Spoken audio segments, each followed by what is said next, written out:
I'm kind of an agnostic on interventionism. And the only reason I say that is because it really, you can't make a blanket statement. Okay, here it is. Being a non-interventionist as a blanket statement is not a foreign policy.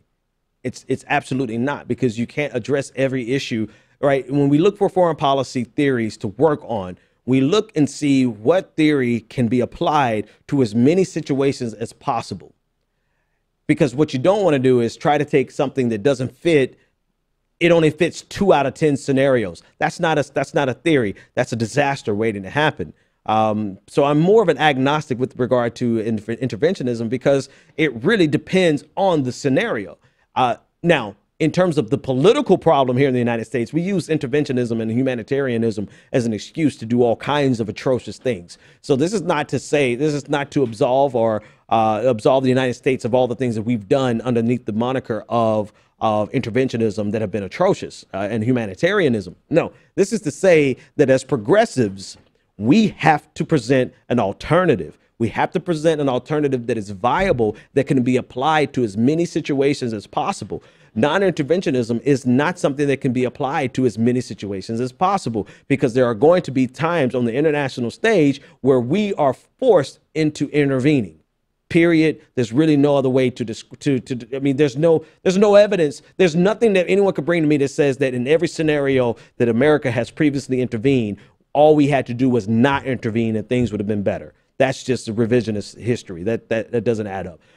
But so I'm neither pro nor against being a non-interventionist. I just know there are limitations to that. And here's the biggest problem for progressives is that if that is your starting point as a recommendation for a foreign policy, then you're easily ignored and dismissed.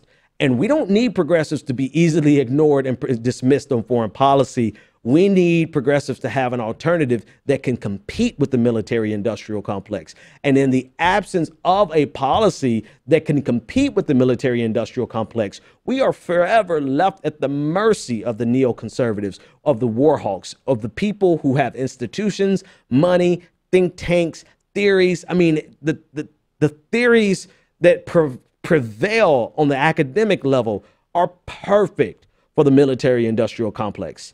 So we're not even winning in academia.